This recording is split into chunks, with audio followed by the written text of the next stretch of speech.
बाबा जी के बुलडोजर के भय तो किसी को नहीं है।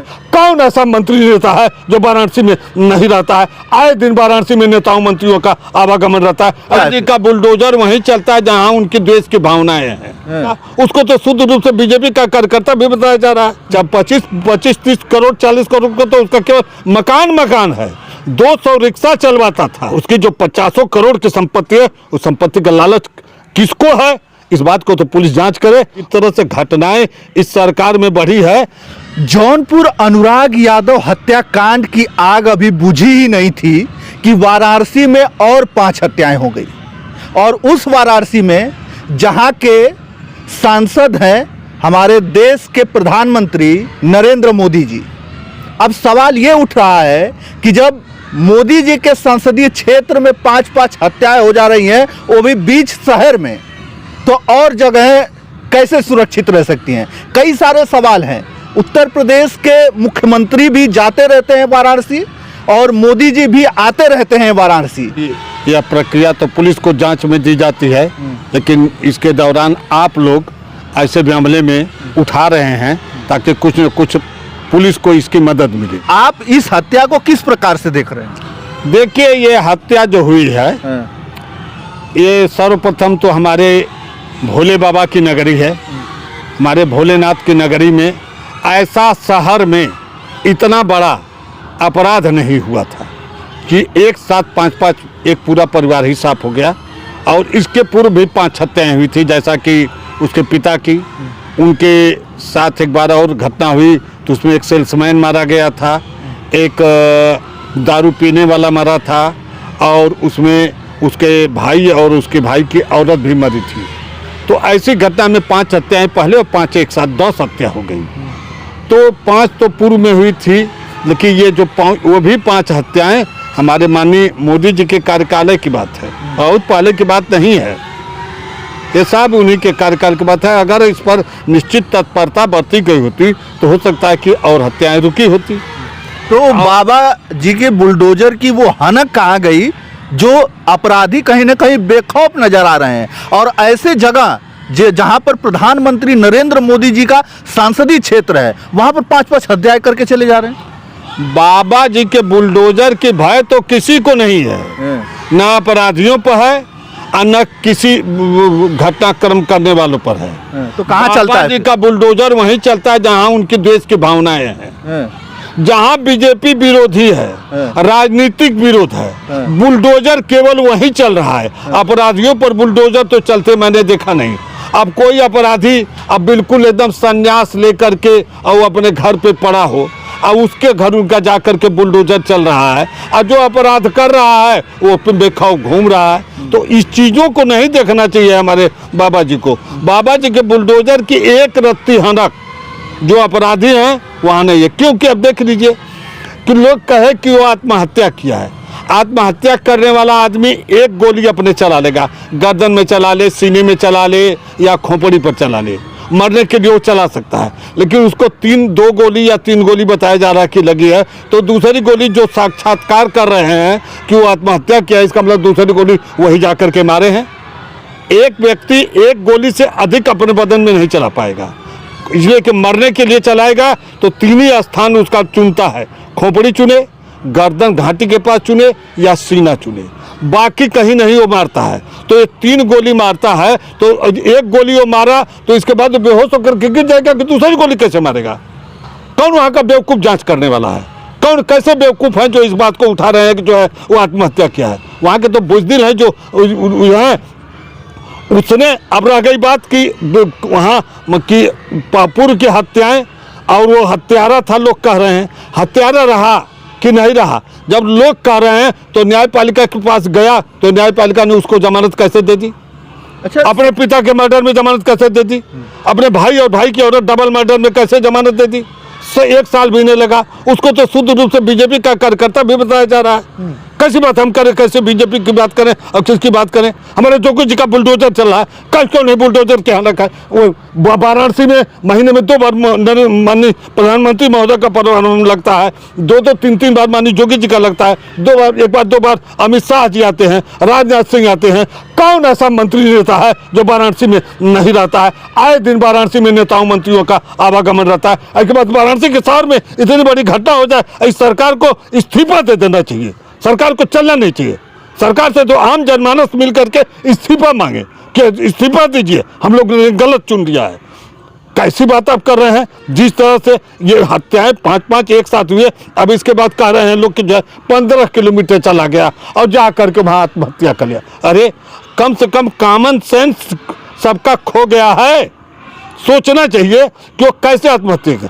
कहीं न कहीं से हम कह रहे हैं कि उसकी पूर्व पत्नी यानी उसने 2 शादी किया था। पहली पत्नी से 2 लड़कियां हैं और दूसरी पत्नी से ये बच्चे थे।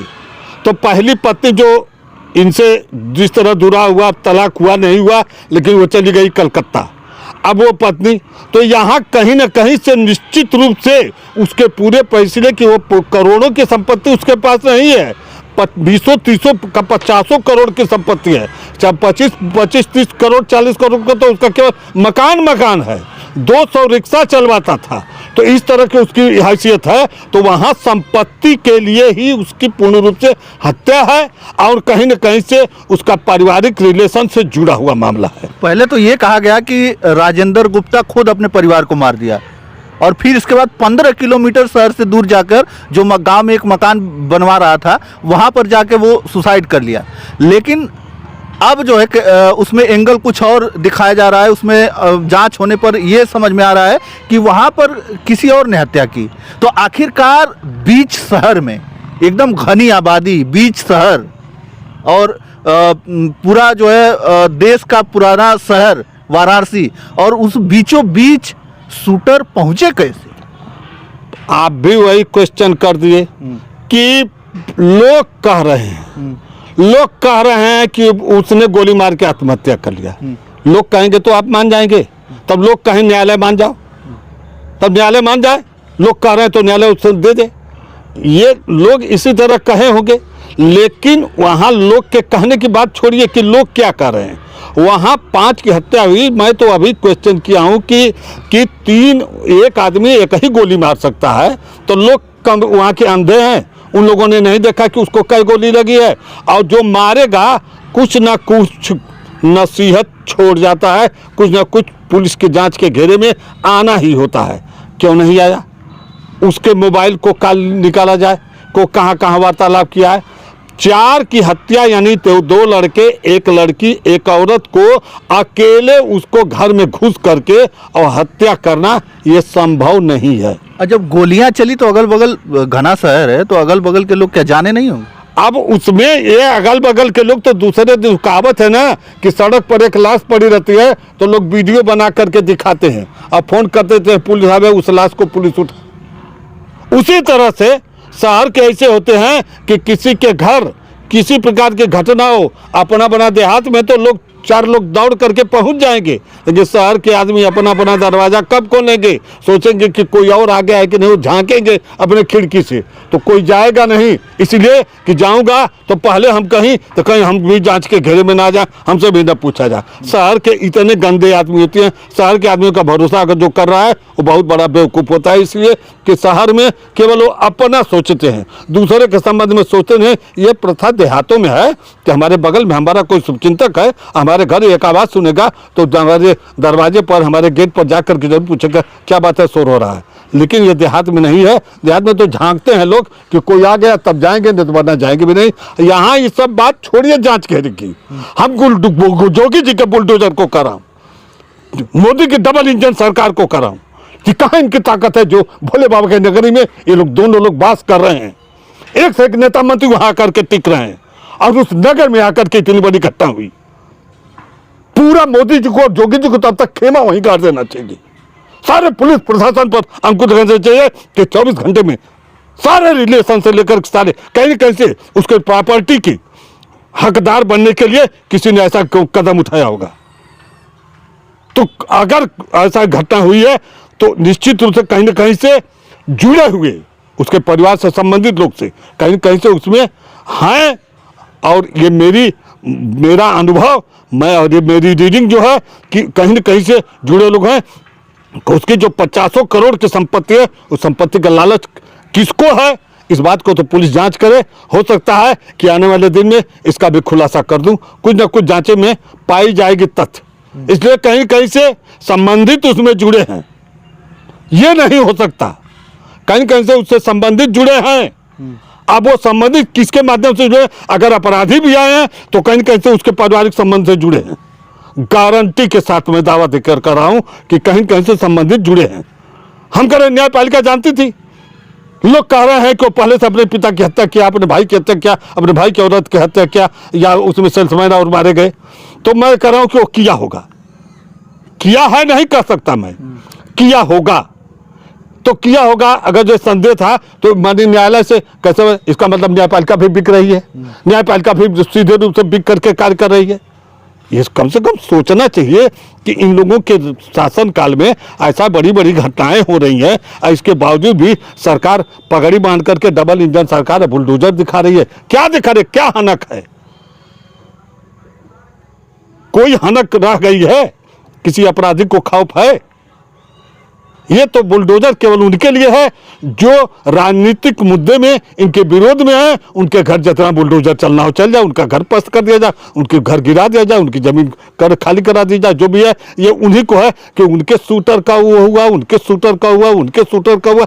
निश्चित रूप से राजनीतिक दुश्मनी है या इनके पर्सनल इन लोगों की दुश्मनी हो, वही हो रहा है। इस प्रकार से सरकार के द्वारा कहा जाता है कि जीरो टॉलरेंस की नीति अपनाई गई है और घटनाएं आए दिन बढ़ती जा रही है, तो क्या आपको लगता है कि इसमें सरासर सरकार दोषी है और योगी आदित्यनाथ जी को इस्तीफा देना चाहिए? अरे यार, जीरो टैलेंट किसको कहते हैं?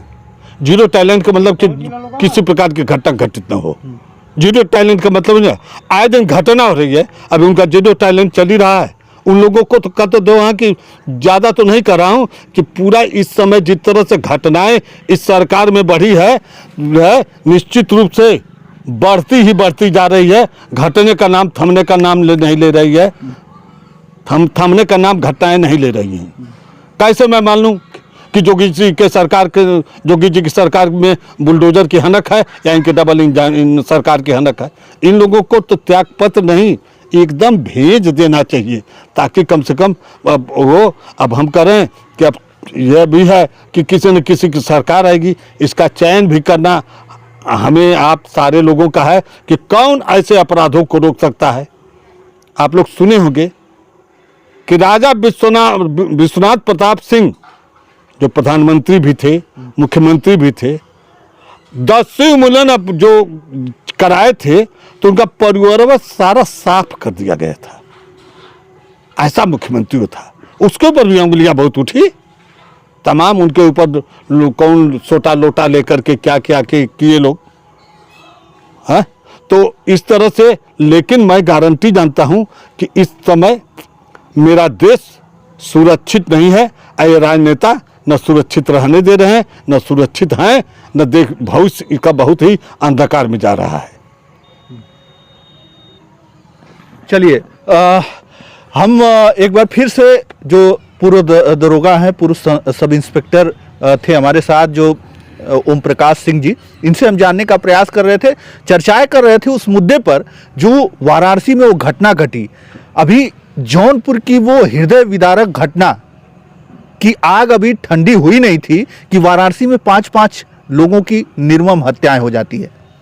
अब इसमें जांच का विषय है और जांच लगातार चल रही है, लेकिन सबसे बड़ा सवाल है कि अगर हत्या करने वाले ऐसे जो है शहर में, वाराणसी जैसे शहर में पहुंचे कैसे, और वो वाराणसी जो है मोदी जी जो हमारे देश के यशस्वी प्रधानमंत्री हैं उनका संसदीय क्षेत्र है। सबसे बड़ा सवाल उठ रहा है। तो आप लोग कमेंट करके बताइएगा कि इनकी बातों से कितना सहमत है और क्या इस प्रकार की हत्याएं होनी चाहिए, रुकनी चाहिए, इस पर इन सब चीज़ों पर अंकुश लगना चाहिए कि नहीं लगना चाहिए। तो चलिए इस वीडियो में इतना ही, धन्यवाद।